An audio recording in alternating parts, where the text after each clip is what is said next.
Jacques, qui est une signature très importante du journal Le Monde, qui est journaliste, qui a tracé son chemin avec beaucoup de force, de hardiesse et d'indépendance, et qui a commencé quand même, il faut le rappeler, au Canard enchaîné au tout départ. Son premier job de journaliste, c'est au Canard enchaîné. Très vite, il a commencé à travailler sur les questions, sur la question corse, sur la guerre entre clans nationalistes, entre parrains de la mafia, sur les attentats. Et déjà, il avait au cœur de ses reportages une attention particulière, et comme ça, il prêtait l'oreille à un certain destin de l'État et aux symptômes de l'État dans lequel se met l'État, des États dans lesquels se met l'État quand il s'énerve un peu et quand il prétend assurer la sécurité, les contradictions où l'État se débat dès lors qu'il prétend maintenir l'ordre, affronter le terrorisme, par exemple l'assassinat du préfet Erignac en Corse, donc assurer la sécurité et en même temps garantir les libertés. Ces enjeux étaient bien sûr au cœur de ces articles au Canard, puis au Monde, parce qu'ensuite il est arrivé au Monde, qu'il n'a pas quitté depuis, et donc ces enjeux étaient déjà en filigrane et au cœur, plutôt plus en filigrane, au cœur de ces articles au Canard puis au Monde, puis dans son premier livre intitulé Corse, l'État bafoué, qui était paru chez Stock en 1999. Et on va retrouver ces enjeux ensuite sous sa plume à travers un peu partout, sur d'autres terrains, hors de France, puisque ensuite, Jacques, vous vous êtes beaucoup baladé, notamment au Pakistan, en Afghanistan, dans le contexte de l'après 11 septembre et des attentats terroristes et djihadistes. Et vous avez, à cette occasion-là, dans Le Monde à nouveau, et aussi dans des livres, approfondi cette réflexion sur la manière dont un État démocratique, un État libéral, peut se retrouver écartelé entre, d'un côté, justement, impératif de sécurité et de l'autre, impératif de liberté.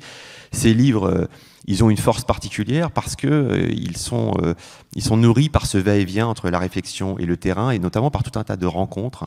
Jacques Follot est quelqu'un qui parle avec beaucoup de passion et d'enthousiasme des rencontres qu'il fait un peu partout, et notamment de magistrats, de policiers ou de gens qui présentent parfois comme des sentinelles des droits, c'est-à-dire des hauts fonctionnaires qui dévouent leur vie comme ça à la protection des libertés. Et parmi ces livres où on retrouve toutes ces rencontres et toute cette réflexion, je voudrais en citer au moins un en particulier qui s'appelle « L'État secret, la démocratie mise à mal ». C'est paru chez Fayard il y a quelques années, je vous invite à le lire.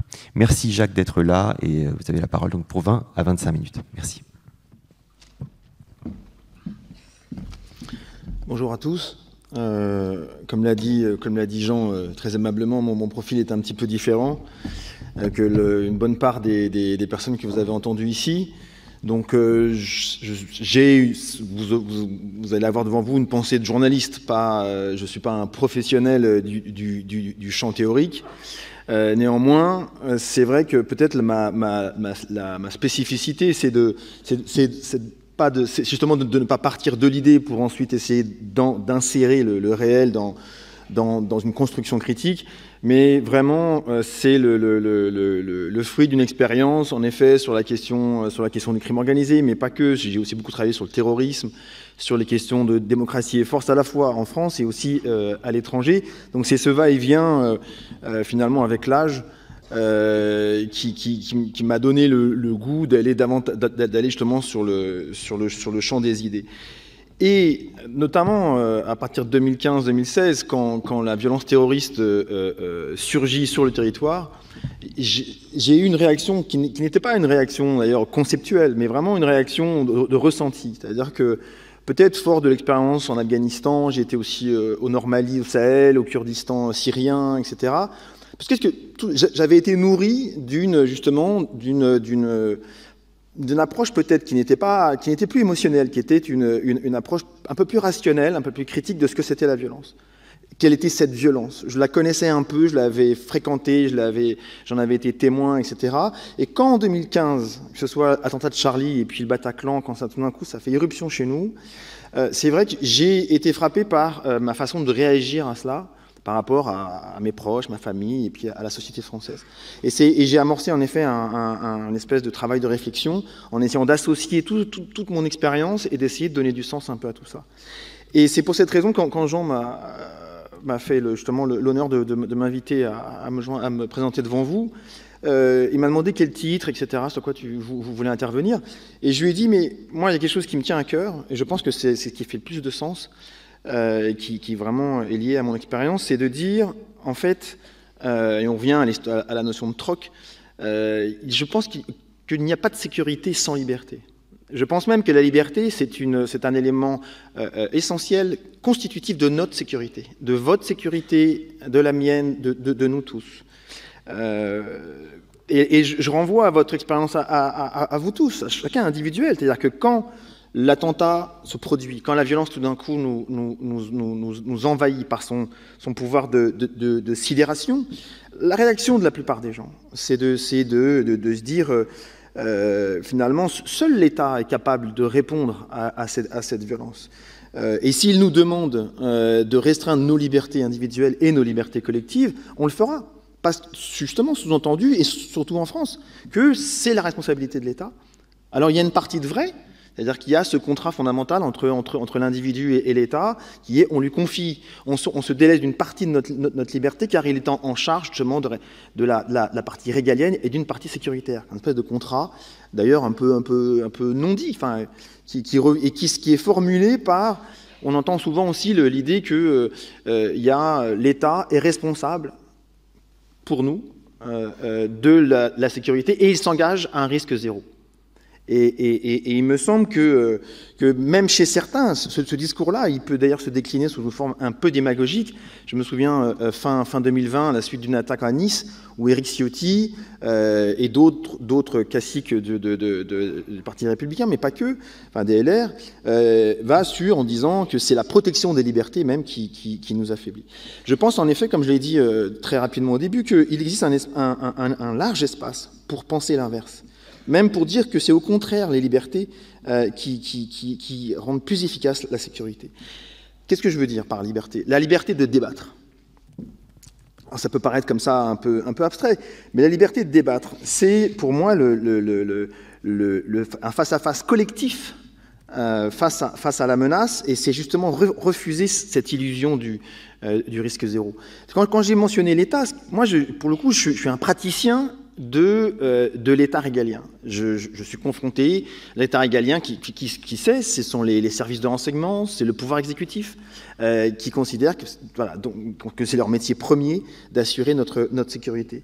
Et je vais vous donner un exemple justement sur... Il me semble que cette culture du secret que pratique l'État en matière sécuritaire, le fait, la faiblesse finalement, la pauvreté du débat démocratique et parlementaire sur ces questions de sécurité, comment on répond aux menaces, comment on comprend cette menace-là, comment elle nous a peut-être, ça ne nous a pas aidés en 2015 et 2016. Je prends un exemple. En 2015, la France vote sa toute première loi renseignement. Il faut savoir que les autres démocraties occidentales, elles ont voté leur loi renseignement. Les pays anglo-saxons ont fait ça dans l'après-guerre, dans les années 60, 70, l'Allemagne dans les années 80. Et ça, c'est lié à notre histoire, à l'histoire de l'État, à notre histoire collective. La France n'a jugé bon de voter cette loi, et donc d'organiser un débat, même s'il a été rapide, un peu succinct, qu'en 2015. Donc la France, à ce titre-là, et ça c'est un fait, est vraiment un cancre en matière de débat démocratique sur les questions sécuritaires. Pourquoi est-ce que 2015, cette première loi sur le renseignement, qui est une façon collective de dire comment on va répondre aux menaces, sachant que le renseignement, aujourd'hui, figure avec la dissuasion nucléaire, parmi les deux piliers de la sécurité nationale. Et même d'ailleurs, à certains égards, passe devant la dissuasion nucléaire. Et donc, en 2015, on fait cette loi. Pourquoi ? C'est dans les tuyaux depuis longtemps, d'ailleurs. C'est dans les tuyaux depuis le début, 2006, 2007, 2008, à une date où la France se dote de puissants moyens de surveillance d'État. Donc on est évidemment sur la révolution, c'est le croisement entre la révolution numérique et puis justement l'émergence de la menace terroriste, etc. La France se dote justement de moyens puissants qui existaient déjà un peu chez les anglo-saxons, qui est pour faire simple, c'est ces États puissants ont les moyens de se connecter sur les câbles sous-marins, les câbles de fibre optique qui transportent aujourd'hui près de 90% des données de connexion de communication. Donc c'est une façon d'avoir voilà, une espèce de toile de surveillance sur les communications autour de la planète.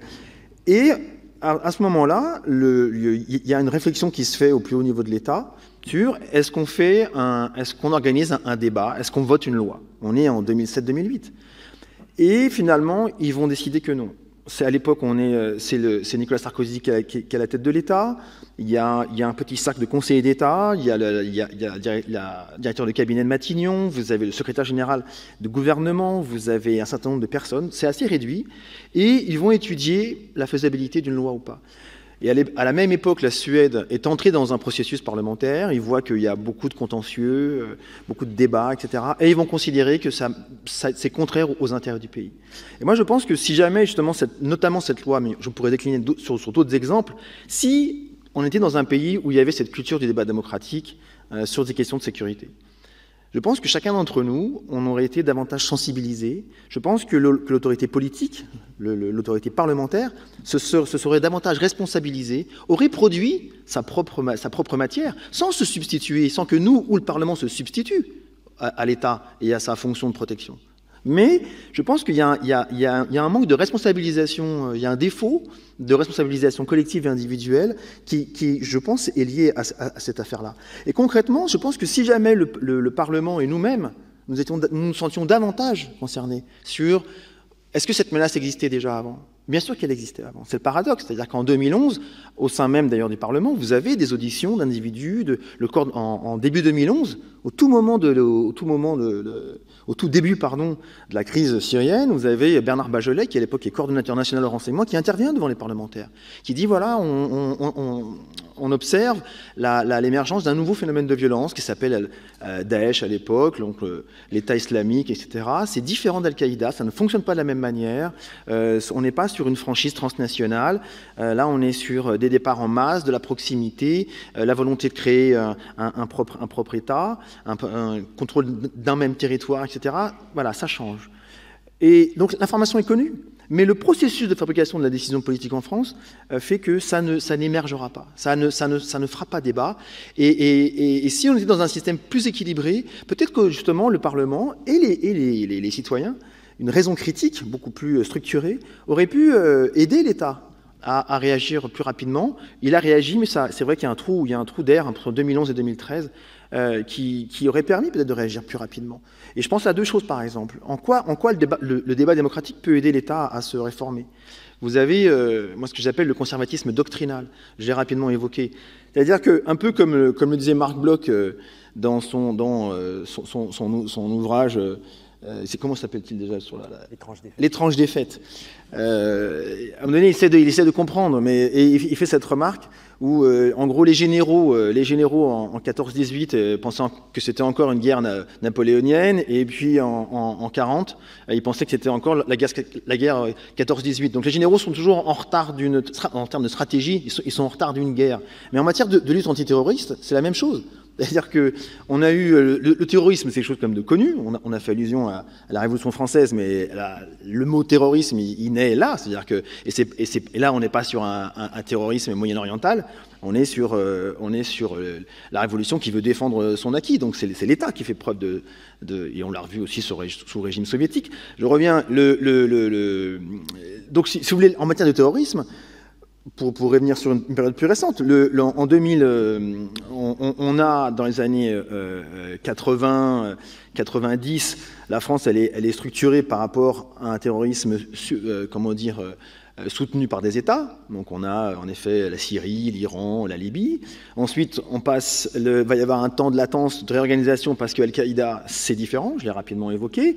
Et ensuite, on a en effet l'organisation État islamique, l'EI, qui ne demande pas une réponse identique à celle d'Al-Qaïda. On ne lutte pas de la même manière face à Al-Qaïda que face à l'organisation État islamique. De même qu'aujourd'hui, la menace endogène avec des individus auto-radicalisés, on ne lutte pas contre ça, contre ce phénomène de violence, comme on lutte contre l'organisation État islamique. Donc à chaque fois, voilà. Et si ce débat existait, parlementaire, c'est-à-dire de questionnement encore, ça n'est pas se substituer, ça n'est pas dénier à l'État son rôle, son travail.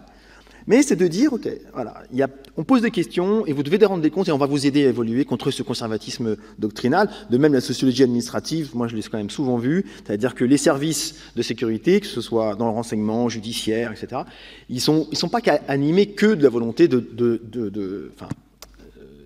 bien que je pèse mes mots, alors que bien évidemment qu'ils veulent lutter contre la menace et que c'est leur rôle. Je dis juste que leur travail, leur réactivité peut des fois être polluée par d'autres considérations qui sont aussi légitimes, qui sont justement des considérations administratives, c'est-à-dire qu'il faut défendre leur budget, il faut défendre des espaces parce que le budget de l'État est limité, donc il y a des guerres de services, on défend son nombre d'emplois, on défend son personnel, les moyens et le budget qu'on a annuel, etc. Donc ça, c'est un élément aussi qui peut venir polluer. Donc la liberté de débattre, c'est faire triompher justement triompher, je soutiens évidemment ça, mais la raison critique face à l'émotion. Et la liberté de débattre, c'est la loi c'est la sécurité, car c'est le fruit de la confrontation des idées, sans se substituer à l'État, encore une fois. En plus, la liberté, ça n'est, contrairement, par exemple, je reprends l'exemple d'Éric Ciotti, c'est-à-dire et d'autres, notamment dans le sud-est de la France, la question, la liberté est un obstacle. C'est-à-dire que la protection des libertés individuelles, notamment de nos vies privées, serait un obstacle à une vraie surveillance, notamment reconnaissance faciale, etc. Tous ces outils technologiques de surveillance qui soi-disant, permettrait d'éviter les attaques. Là, de nouveau, les faits démontrent le contraire. Et je vais être beaucoup plus bref que je ne l'ai été précédemment. C'est-à-dire que, et là, ce sont des chiffres qui viennent du ministère de l'Intérieur. C'est-à-dire que si on prend sur les 6-7 ans qui viennent de s'écouler, 80 à 90%, 80% à 85%, pardon, parce qu'il y a des cas un peu où ça se discute, des attentats déjoués sur notre territoire l'ont été grâce à du renseignement humain. Pas du renseignement technique. Le renseignement technologique va venir aider ensuite à étayer, à documenter, à soutenir ce renseignement humain. Donc en gros, un individu qui va vous prévenir en amont. Je parle de prévenir l'attentat, mais c'est donc dans un très faible nombre de cas la surveillance technologique qui permet de prévenir un attentat. Donc là, on voit bien que la revendication de davantage de surveillance et donc de privation de liberté se heurte aux faits. Sur la liberté d'expression même est une garantie de meilleure sécurité. Parce que au sens de la liberté d'expression, donc là je vais plus sur l'expression la liberté de débattre collective et la liberté de débattre individuelle, c'est un rapport à la vérité qui nous rend plus forts. Parce que on regarde le mal en face, il y a une responsabilité individuelle, et c'est faire reculer la peur. Alors, pardonnez-moi, je fais un peu des passerelles, mais ça me fait penser au livre de Jean-Yves Le Drian, l'ancien ministre de la Défense, puis ministre des Affaires étrangères. À l'époque où il est donc, on est en 2015-2016, il est ministre de la Défense, et il publie un livre qui s'appelle « Qui est l'ennemi ?» Et le cœur du bouquin, c'est un tout petit livre, mais qui résume bien la pensée des piliers de l'État, enfin, cette pensée du pouvoir exécutif et administratif. Et en gros, c'est la guerre commence à partir du moment où je n'arrive pas à maintenir la violence à distance. Donc ça veut dire, dans leur esprit, que finalement, tout d'un coup, l'attentat terroriste survient et on peut mettre à mal nos règles de droit, finalement réduire justement le périmètre de liberté dans nos sociétés ouvertes. Et je pense que là, il y a de nouveau un déficit de responsabilisation individuelle et collective. C'est-à-dire que l'existence de cette menace, ça n'est pas parce qu'on va la maintenir à distance, finalement, qu'on va résoudre le problème ou qu'on va faire... Il y a d'autres moyens d'agir. En plus, le danger, il existe tout le temps. Le fait que la France soit, par exemple, fasse partie des membres permanents du Conseil de sécurité à l'ONU, ça crée en soi du danger. Le fait qu'on soit une démocratie, ça crée du danger, qu'on défende des valeurs universelles, que la France soit comme au Mali, par exemple, ait eu un rôle de gendarme. Ça crée du danger. Et en permanence, ça crée du danger. Et ça ramène à notre histoire. Alors, je ne suis ni philosophe ni historien, mais je me souviens de textes quand même sur d'où venons-nous? C'est-à-dire que tout ce que je vous dis, c'est aussi le fruit d'une histoire. Et moi, j'ai des vagues souvenirs, je dis bien vagues, et je m'en excuse d'avance auprès des spécialistes ici, mais c'est vrai, j'ai souvenir de textes sur Louis XI, l'État, qui crée le pays, est-ce que c'est l'État crée la France, ou la France, enfin, voilà, ça vient de très loin, et c'est vrai que par rapport à un pays comme l'Angleterre, par exemple, où on voit qu'il y a une résilience individuelle et collective plus forte, l'aspect insulaire, je sais pas, j'ai pas travaillé cet aspect-là, mais voilà, et ça me fait penser à un livre qui m'a marqué, et dans cette période un peu anxiogène, il y a certaines pages qui font du bien, c'est le livre c'est Carnage et culture de Victor Hanson, helléniste, historien américain, et qui pour lui, et on peut le ramener d'ailleurs au terrorisme, mais lui il l'applique aux guerres, il dit que les démocraties et les sociétés ouvertes sont plus fortes que les dictatures, parce qu'elle tire cette force-là de l'implication individuelle librement choisie. Donc ça nous ramène au sujet précédent. Il étend cela, il le défend évidemment de façon beaucoup plus étayée que moi, mais pour lui, ce sont les idées occidentales, nées de la Grèce antique, qui ont permis aux démocraties, finalement, de vaincre. Alors là, je vais revenir justement aux journalistes, à mon expérience de journaliste. C'est-à-dire que j'ai été en Ukraine au mois de mars-avril, et j'ai été frappé de voir la capacité de la réactivité, le pragmatisme. C'est-à-dire que là où vous aviez, je pense que vous avez tous en mémoire, les premières semaines, cette très longue colonne de chars russes qui venaient en gros de Biélorussie, qui menaçaient de fondre sur Kiev, puis qui d'un coup qui se sont arrêtés, faute de quoi? Parce que faute d'approvisionnement essentiellement, faute d'un commandement. Pourquoi? Parce qu'il y avait une bonne partie finalement du sous-commandement et des soldats qui pensaient qu'ils étaient quelques jours avant de l'autre côté de la frontière pour un entraînement. Donc le défaut de préparation, le défaut de réactivité, le fait que comme on est sur là on est sur quoi? Il y a une démocratie qui se défend face à un régime totalitaire qui n'obéit et qui ne dépend que de la volonté d'un despote. Donc faire remonter l'information, c'est compliqué dans une dictature. En revanche, en face, qu'est-ce qu'ils ont fait? Donc, il y a eu le problème d'approvisionnement, etc. Mais en face, ils ont eu une espèce de créativité qui a surpris tout le monde. C'est quoi? Ils ont transformé des buggy et des quads en véhicules de guerre en y installant des armes anti-chars. Et qui ont fait un massacre, si je puis dire, contre ces chars, car très mobiles, etc., etc.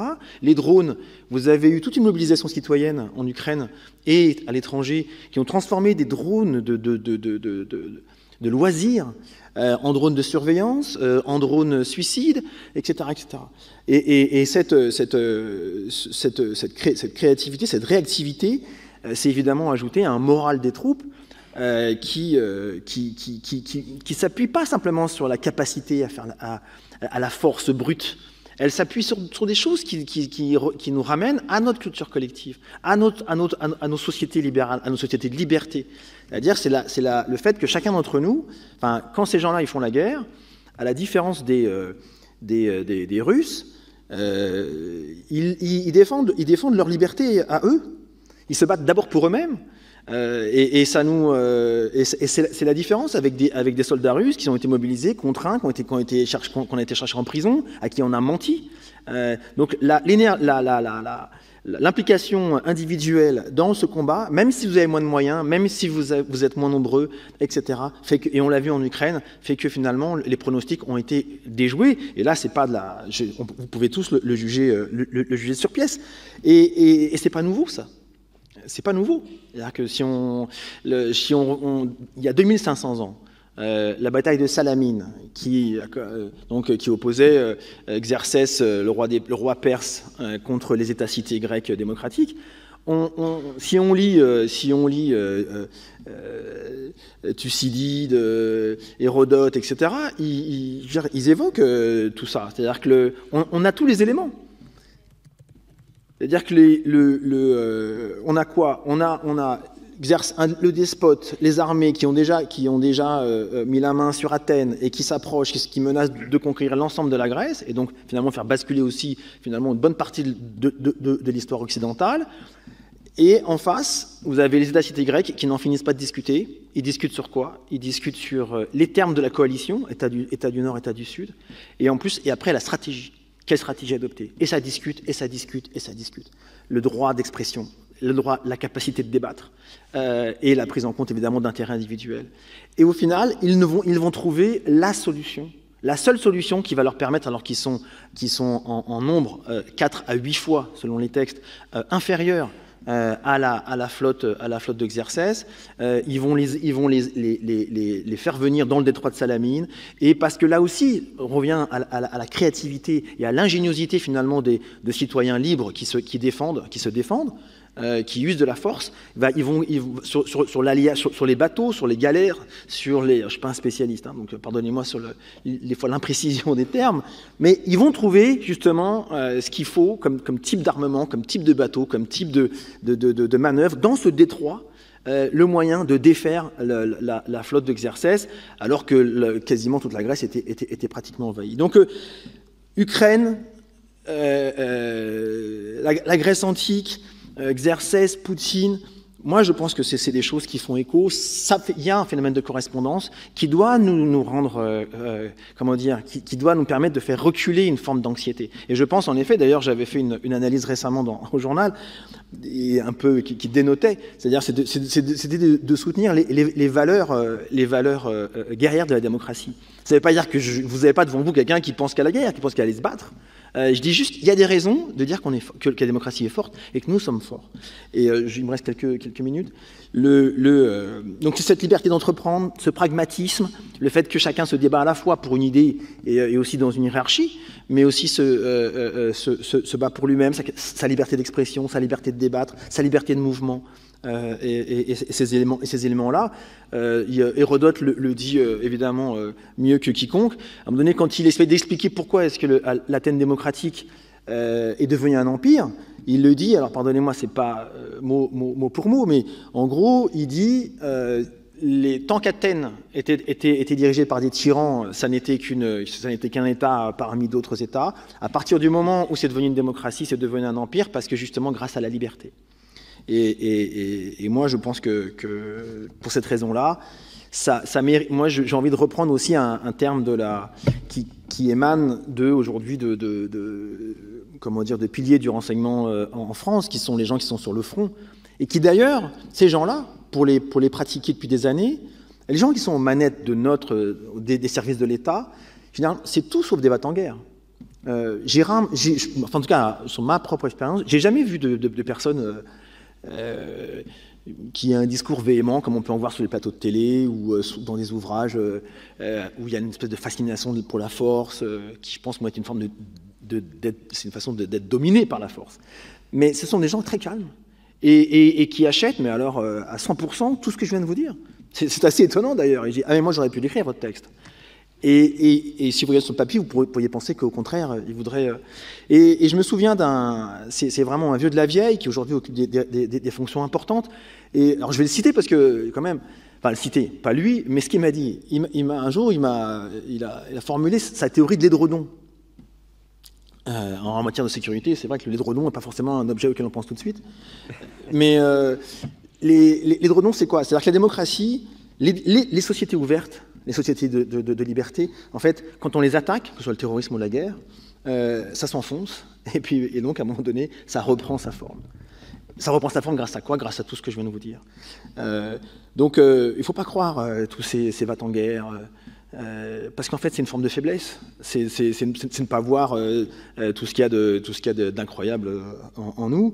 Et Karl Popper, qui, moi, me nourrit beaucoup, ma science est récente hein, sur Popper, mais il y a ces deux tomes, ce livre formidable qui est La société ouverte et ses ennemis, qui est un livre... Qui est génial parce qu'il pratique la transverse un peu des savoirs, il est accessible, il est très lisible pour les non-spécialistes, et il travaille justement ça. Il travaille sur la force des démocraties. Ça me fait penser au livre de Raymond Aron dans l'entre-deux-guerres, comme la philosophe Simone Veil. Vous avez plein de gens ces intellectuels qui ont essayé de réfléchir quand la violence survient, quand les démocraties sont attaquées, en fait, les vertus de la démocratie. Et Simone Veil venait quand même d'un courant très pacifiste, très anti-guerre. Elle va changer d'idée. Et enfin, pour terminer, c'est une phrase de Karl Popper, c'est seule la liberté peut rendre la sécurité sûre. Parce que la force en elle-même, ça ne veut rien dire. La force n'a de sens que quand elle est contenue, quand elle est maîtrisée. Et d'ailleurs, souvent, les despotes ou les va-t-en-guerre, ils périssent justement d'avoir trop cru en la force, parce qu'elle les dépasse. En tout cas, à un moment donné, elle ne leur donne plus que ce qu'ils pensent, ce qu'ils attendent. Et d'ailleurs, c'est un peu ce qui arrive aujourd'hui avec Poutine. On verra évidemment ce qu'il fait avec le nucléaire, avec l'arme chimique et tout, mais en tout cas, tous les événements stratégiques, tactiques montrent aujourd'hui que ce régime, par le mensonge, par sa pratique de commandement, le rapport avec ses citoyens, en fait, quand vient la menace, quand vient l'usage de la force, en fait, ça les affaiblit. Et je finirai par Simone Veil, la philosophe, dans un petit livre où elle va chercher dans l'Iliade, justement, toute la force de la liberté des sociétés ouvertes lorsque vient le moment d'user et d'utiliser la force. Elle dit, mais je me rappelle du début de la phrase, le fort n'est jamais absolument fort, pas plus que le faible n'est totalement faible. Et c'est voilà, le fort est vite aveuglé par l'idée qui se fait de la force, alors que le faible, en fait, soi-disant, est très fort. Voilà, merci à vous.